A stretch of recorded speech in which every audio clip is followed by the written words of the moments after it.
a place where families spent their Sundays, where Kenyans bought their first television sets, their children's school shoes, their groceries for the week. A store so big, so trusted, that it felt permanent, like it would always be there. In less than 3 years, Nakumatt, the supermarket empire that once operated 64 branches across East Africa, collapsed completely. Billions of shillings vanished. Thousands of workers lost their jobs. Hundreds of suppliers were left unpaid. And the worst part? Almost everyone saw it coming, except the people in charge. The humble beginning. To understand how Nakumatt fell, you first have to understand how extraordinary its rise actually was.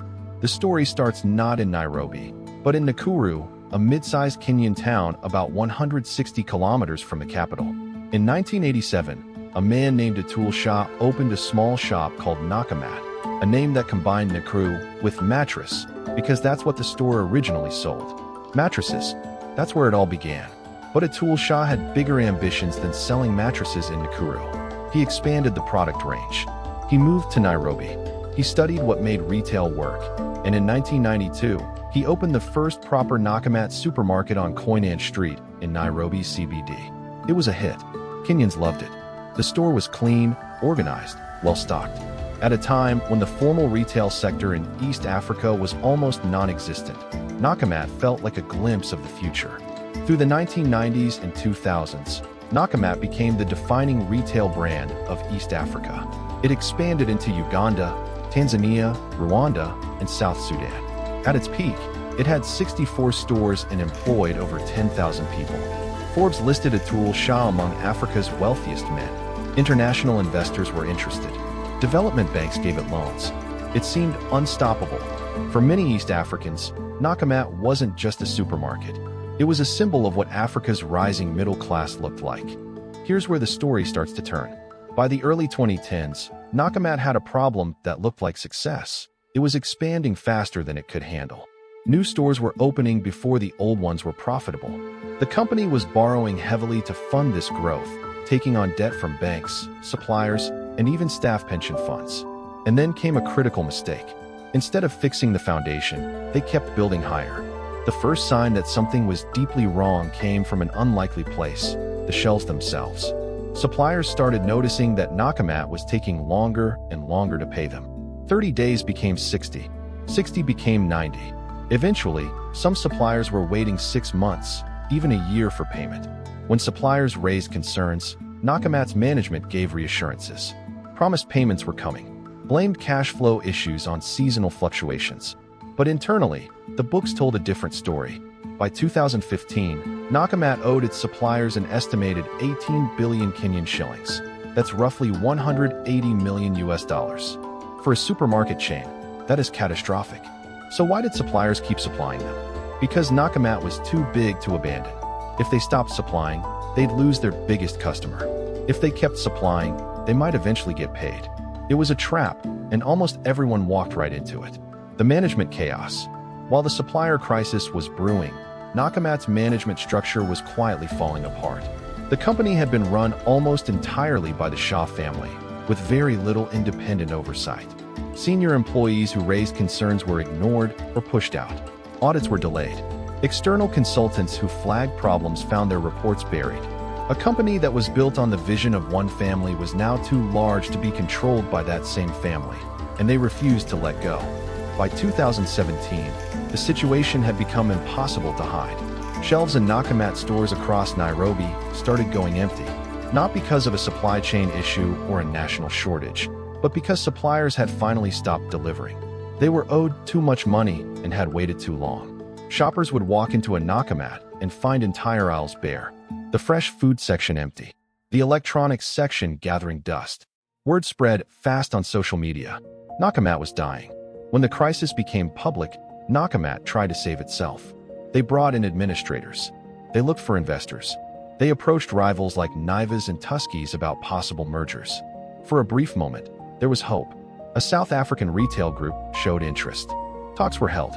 But when investors actually looked inside Nakumatt's books, the real books, they walked away. What they found was worse than anyone on the outside had imagined. Liabilities that far exceeded assets. Pension funds that had been raided.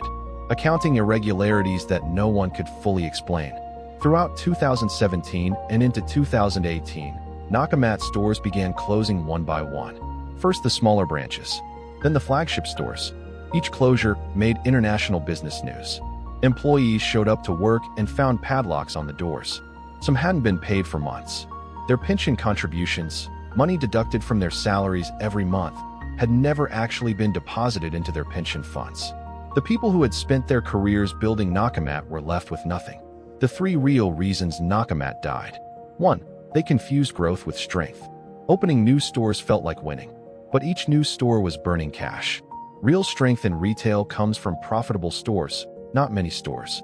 Nakumatt had dozens of locations that were losing money every month, propped up by debt. 2. They had no real governance. A family-run business at small scale can work, but a business with 64 stores across 5 countries needs independent boards, external audits, and professional management. Nakumatt had none of that in any meaningful way. Power stayed at the top, warnings from below were ignored, and by the time the truth was undeniable, it was too late. 3. They treated suppliers like a bank. When you delay payment to suppliers for months or years, you are essentially borrowing money from them without interest and without consent. This is a slow-motion collapse strategy. Every day you delay payment, you're destroying trust, and trust, once gone, cannot be recalled. What happened after? The vacuum left by Nakumatt was quickly filled by its rivals. Naivas Supermarket, a Kenyan-owned chain that had been quietly profitable and conservatively run, expanded aggressively into Nakumatt's old locations. Today, Naivas has over 90 stores across Kenya and is considered East Africa's most successful supermarket chain. Their story is almost the exact opposite of Nakumatt's: slow, controlled, sustainable growth. Carrefour, the French retail giant, also entered Kenya during this period, taking some of Nakumatt's premium urban locations. The suppliers who were owed billions recovered only a fraction of what they were owed through the administration process. Many small suppliers simply went out of business. The employees? Most found other jobs eventually. But the pension money, that's still a painful story for thousands of families. The lesson that outlasts the company. Nakumatt's collapse is studied in business schools across Africa today, and the lesson isn't complicated.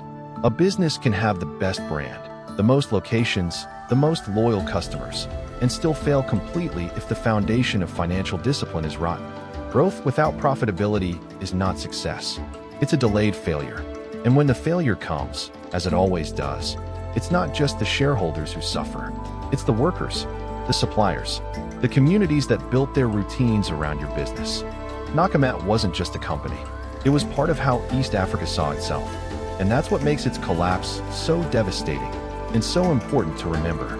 If this story made you think differently about business, growth, or leadership, subscribe. Every week we unpack the African business stories that shaped the continent. Next week, how Safaricom built Africa's most valuable company from a single idea that almost never got funded. That story is coming next. Don't miss it.